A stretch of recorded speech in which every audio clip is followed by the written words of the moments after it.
रोजी राज्यातील लोकसभेच्या 5व्या आणि शेवटच्या टप्प्यातील मतदान आज पार पडलं।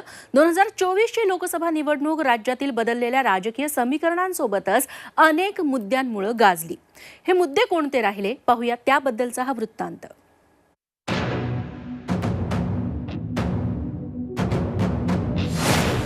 पाचव्या टप्प्यासाठी मतदान झालं। आता प्रतीक्षा 4 जूनच्या निकालाची।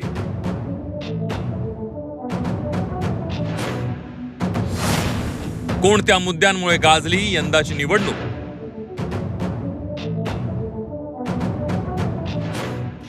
राज्यात लोकसभेचं 5ही टप्प्यातील मतदान पार पडलंय। यंदाची लोकसभा निवडणूक अनेक महत्त्वाच्या मुद्द्यांनी गाजली। सर्वाधिक चर्चेत राहिलेला मतदारसंघ म्हणजे बारामती।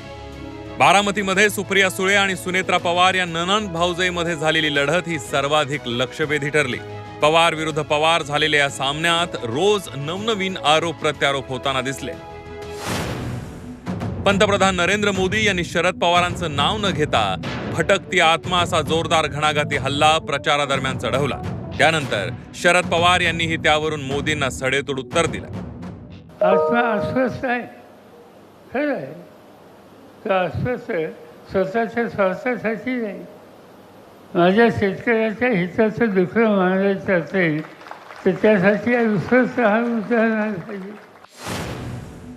भाजपच्या केंद्रीय मंत्र्यांनी राज्यातील प्रचारादरम्यान शिवसेना ठाकरे गट आणि राष्ट्रवादी शरद पवार गटाला नकली म्हणत वारंवार हिणवलं। असली पक्ष नकली पक्ष हा मुद्दाही प्रचंड चर्चेत राहिला। त्याला शरद पवार आणि ठाकरे यांनी जोरदार प्रत्युत्तर दिलंय। तरी देखील काही पावटे माहिती आहेत ना काय असतात, त्याच्या आधी एक शब्द जोडतात पण मला जोडायचा नाही। पावट्याचा गुणधर्म तुम्हाला माहिती आहे। हे पावटे आपल्या शिवसेनेला नकली शिवसेना म्हणतात, ते शिवसेनेला जे नकली म्हणतात हे पावटे, त्यांना कुठे मोड फुटलेत माहिती नाहीत मला। महायुती असो की महाविकास आघाडी, दोन्हींकडे अंतर्गत धुसफूस रंगल्याचं पाहायला मिळालं। ठाण्यामध्ये नरेश मस्केंना उमेदवारी दिल्यानं गणेश नाईक नाराज झाले। त्यांची समजूत काढण्यासाठी फडणवीसांना मैदानात उतरावं लागलं। नाशिकमध्ये अमित शहांनी सांगूनही उमेदवारी जाहीर व्हायला विलंब झाला, त्यामुळे नाराज झालेल्या भुजबळांनी निवडणुकीतून माघार घेतली। भिवंडीमध्ये सुरेश म्हात्रेंना उमेदवारी दिल्यानं नाराज झालेल्या काँग्रेसच्या दयानंद चोरगेंनी राजीनामा दिला। पुण्यामध्ये भाजपने मुरलीधर मोहोळ यांना उमेदवारी दिली, त्यामुळे जगदीश मुळीक नाराज झाले। पुण्यात काँग्रेसने रवींद्र धंगेकरांना उमेदवारी दिली, त्यामुळे काँग्रेसचे ज्येष्ठ नेते आबा बागुल नाराज झाल्याचं पाहायला मिळालं। तर कल्याणमध्ये गणपत गायकवाड आणि शिंदे गटातील वाद सर्वश्रुत आहे। गोळीबार प्रकरणात आमदार गणपत गायकवाड जेलमध्ये आहेत। गायकवाड यांच्या पत्नी थेट शिवसेना ठाकरे गटाच्या प्रचारात उतरल्याचं दिसलं। दरम्यान पैसे वाटपाच्या अनेक तक्रारींमुळे यंदाची निवडणूक वादग्रस्त ठरली।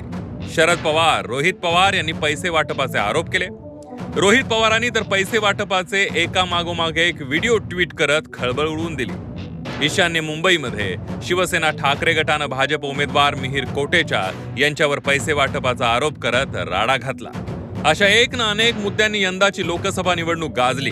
आता मतदारांना त्यापैकी कोणते मुद्दे भावले आणि कोणते आवडले नाहीत याचं उत्तर 4 जूनला मतदानातून समजणार आहे। ब्युरो रिपोर्ट, झी 24 तास।